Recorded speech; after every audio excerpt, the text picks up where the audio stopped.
बड़ी खबर आ रही है इस वक्त। यूक्रेन को भारी पड़ा है रूस पर अटैक करना।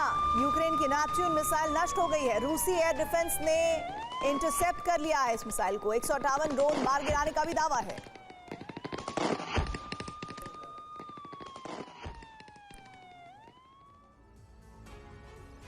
ट्रंप की रूस और यूक्रेन के बीच जारी बारूदी दबाई को रोकने के लिए कोशिश हो रही है, लेकिन इस कोशिश में यूरोप सबसे बड़ा अड़ंगा साबित हो सकता है। ऐसा इसलिए क्योंकि नेटो का एक ऐसा प्लान लीक हुआ है जो बताता है कि यूरोपीय देश रूस से टकराव को अटल मान चुके हैं। और ये टकराव ऐसा होगा जिसमें रूस अकेला 32 देशों का सामना करेगा।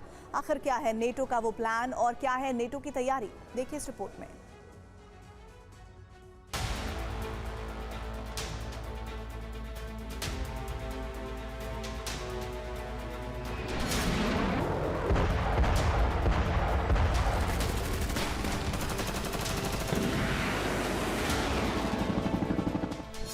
शांति स्थापना मुश्किल, साजिश में नेटो शामिल।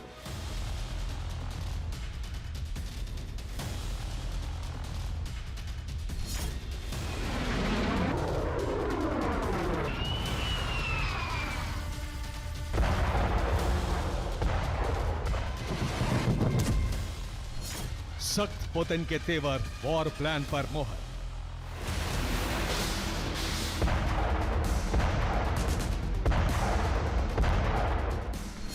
रूस यूक्रेन के बीच जारी बारूदी विनाश का अतीत, वर्तमान और भविष्य इन्हीं तस्वीरों में सिमटा है। 3.5 साल से भी ज्यादा समय से यूक्रेन का विनाश जारी है और इस बारूदी आग पर शांति स्थापना की बारिश करने के लिए वर्तमान में कई प्रयास हो रहे हैं। लेकिन यूरोप में बढ़ी हलचल ने इस युद्ध के विस्तार की आशंका को बढ़ा दिया है। हालांकि भविष्य की स्थिति पर अभी संशय इसलिए बरकरार है क्योंकि अगले हफ्ते अमेरिका और रूसी डेलीगेशन के बीच वार्ता होनी है, जिसमें अमेरिका का रुख शायद ना बदले लेकिन पुतिन के तेवर बदलने के आसार हैं।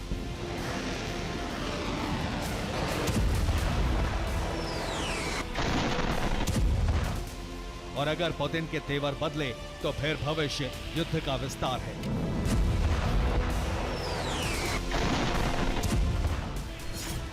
31 देश, 8 लाख सैनिक रूस से संघर्ष के करीब।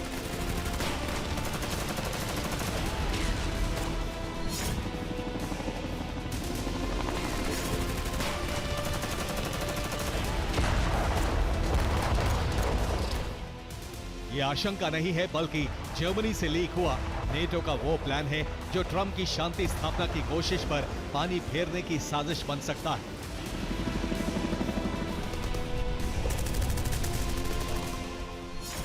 प्लान है 8 लाख से ज्यादा सैनिकों की यूरोप में तैनाती और इस तैनाती की जिम्मेदारी नेटो ने जर्मनी को सौंपी। तैनाती की वजह है 2029 से पहले रूस के साथ युद्ध की तैयारी। जो प्लान लीक हुआ है वो 1200 पेज का है और इसमें चौंकाने वाली बात यह है कि नेटो ने 2029 या उससे पहले ही रूस के साथ युद्ध की भविष्यवाणी की है।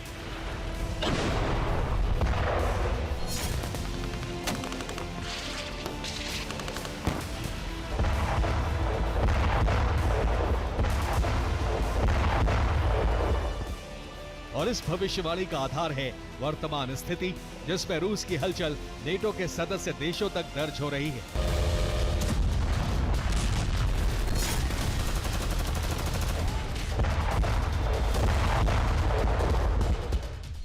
जिसमें बाल्टिक सागर के ऊपर रूस के Tu-22 M3 बॉम्बर की उड़ान शामिल है। इसके अलावा मोल्दोवा में रूस के ड्रोन की घुसपैठ भी जारी है। यही नहीं, जर्मनी में भी रिकॉर्ड संख्या में ड्रोन की घुसपैठ दर्ज की गई है। इनमें मोल्दोवा में ड्रोन की घुसपैठ की पुष्टि होती है, लेकिन जर्मनी में घुसपैठ की पुष्टि नहीं होती। जबकि बाल्टिक सागर के ऊपर Tu-22 M3 बॉम्बर की उड़ान पर अलर्ट भी जारी हो चुका है, क्योंकि इस बॉम्बर की पहचान स्वीडन के Su-35 फाइटर जेट ने की और फिर स्वीडन के ही JAS-39 फाइटर जेट ने इन्हें रोक लिया। दावा है कि बाल्टिक सागर के ऊपर उड़ने वाला रूसी bomber Kh-22 anti ship missile से लैस था।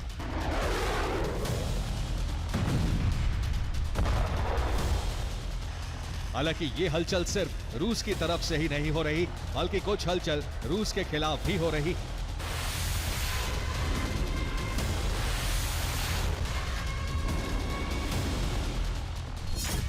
बॉस्फोरस स्ट्रेट के पास 2 टैंकर में विस्फोट का वीडियो है। दावा है कि दोनों ही टैंकर रूस के थे, जिन्हें डुबाने के लिए हमला किया गया। हालांकि हमला हुआ या नहीं, टैंकर रूस के थे या नहीं, इसके बारे में पुख्ता तौर पर कोई जानकारी जारी नहीं की गई।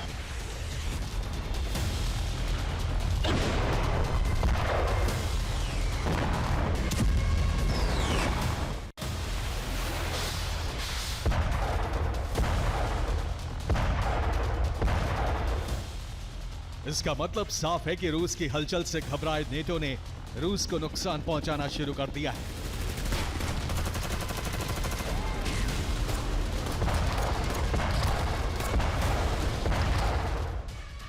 लेकिन सवाल अब पुतिन की तैयारी पर है, क्योंकि अब रणभूमि का क्षेत्रफल बड़ा होने की आशंका है।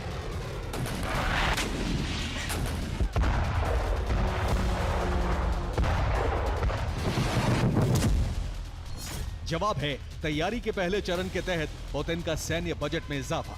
इस बजट के 2026 से 2028 तक के लिए पुतिन ने मंजूरी दी है और इस बहुवर्षीय बजट की राशि है 44 ट्रिलियन रूबल, जिसमें 2026 के लिए 12.39 ट्रिलियन रूबल आवंटित किए गए हैं। यानी जिस आशंका से नेटो के सदस्य देश डरे हुए हैं, पुतिन उसी को हवा दे रहे हैं।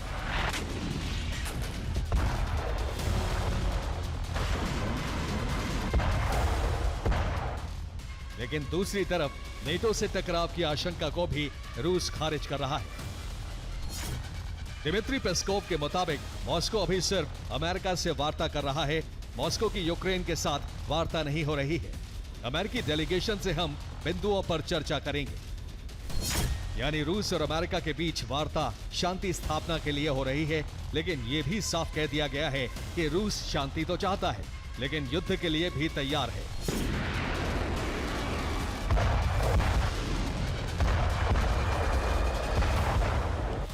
जिससे एक बार फिर रूस के इरादों पर संदेह होता है। लेकिन संदेह यूरोप पर हमले का नहीं है, बल्कि यूक्रेन की तबाही का है।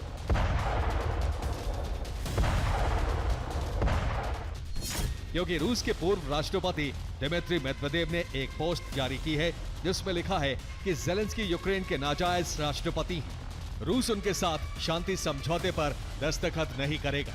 अगर वो बने रहेंगे तो रूस को शांति में दिलचस्पी नहीं है। रूस यूक्रेन के खिलाफ लगातार युद्ध जारी रखेगा। यही वजह है कि रूस के आक्रामक तेवर से नेटो के सदस्य देश संकट महसूस कर रहे हैं। इसलिए हथियार जुटाने के साथ साथ सैनिकों की भर्ती और तैनाती भी शुरू कर दी गई है।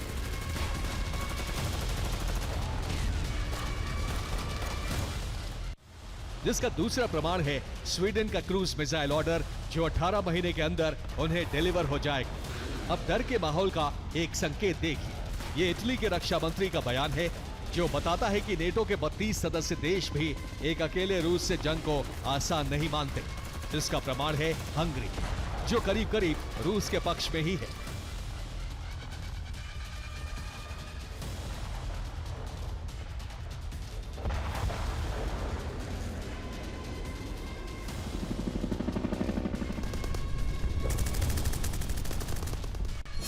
और इसका प्रमाण है ये वीडियो, जिसमें बुडापेस्ट में ऑर्बन ने पुतिन को एक मंच दिया। इस मुलाकात में दोनों के बीच यूक्रेन पर वार्ता हुई। इसके अलावा रूस ने भी हंगरी को कारोबारी सहयोगी बनाने की इच्छा जता दी, जो बताता है कि अब पुतिन और ट्रंप को करीब लाने के लिए हंगरी भी मुख्य भूमिका निभा सकता है। और ऐसा हुआ तो फिर नेटो की 8 लाख सेना भी रूस के सामने बौनी साबित होगी। Bureau report, TV9 Bharatvarsh.